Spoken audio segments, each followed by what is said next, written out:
So who doesn't like watching somebody smash up an exotic car? You'd hate to be the guy to do it, but I just happened to keep in touch with one of our ex-customers who was responsible for jacking a Huracan into a wall at Pocono.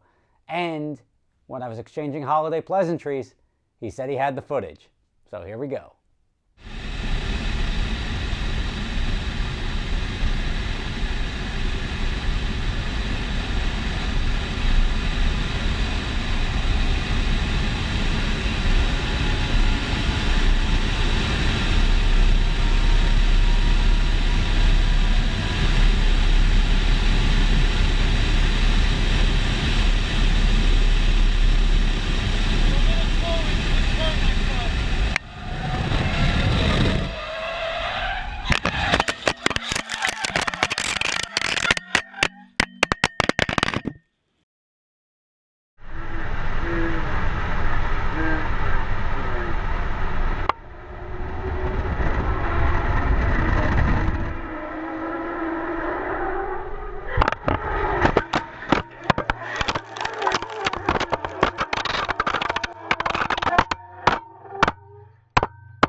So what happened? How did that happen? Let's go through it all, because honestly, these cars don't crash themselves. It's usually, and usually not the inexperienced person that crashes it. That seems to be the exception. Usually it's somebody with some experience who's trying to push a car which is beyond their skill level to the limit of the car, and this is what ends up happening. So Pocono is a tri-oval. So it's an oval with a couple of little straightaways on it. And what we ended up doing was we had a turn speed limit of 75 miles an hour. The turns you can go through at 140, but I said 70 because anybody can go through at 70. It's practically highway speeds. And it was accelerate on the straightaway, go through the turn, accelerate on the straightaway, go through the turn, accelerate on the straightaway, go through the turn. You did 3 laps around the course. That was the experience. It was a lot of fun and ultimately successful, except for this one guy. Instead of braking, he was coming too fast, probably saw the wall up ahead, so he turned in a little early.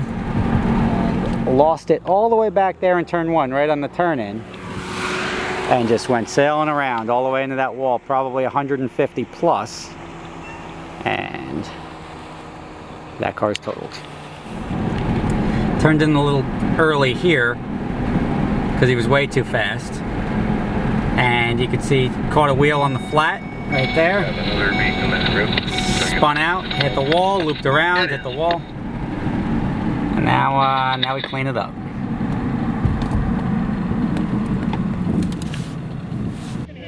Yeah, guys, let's all step back. Wait. Oh wait, it's just reverse. It's doing something. Good. It's going in the right direction.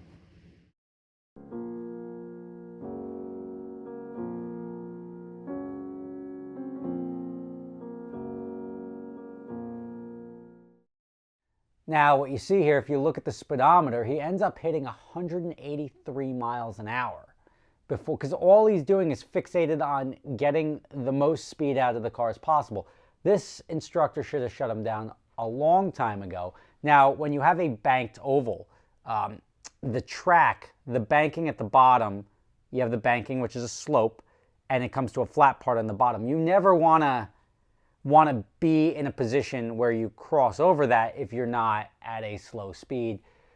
What ended up happening was the guy was going too fast, and when you're going too fast, instead of riding the slope and going around the banking, your instinct is, I see a wall there, let me give myself as much track to push out as possible, and then just spun around into the wall and ended up totaling the car. So that sucked, but it was all years of error. It's just one of those things. I mean, there's layers of protection. The layer of protection is the design of the experience, which is like a very, very dumbed down experience to just go fast.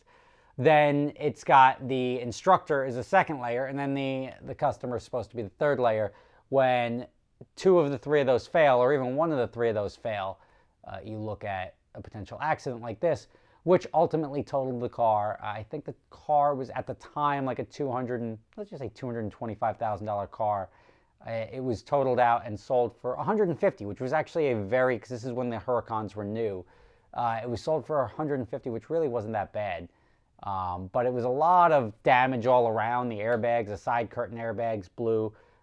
They sort of touched them all over, if that makes sense. So the engine was fine, the transmission was fine, but there was just some suspension damage. Just a lot of death by 1,000 cuts. So there you go. Another lesson learned. This one cost the life of a Lamborghini Huracan, and that's unfortunate. But just something for your entertainment. I hope you guys enjoyed. I'll see you tomorrow.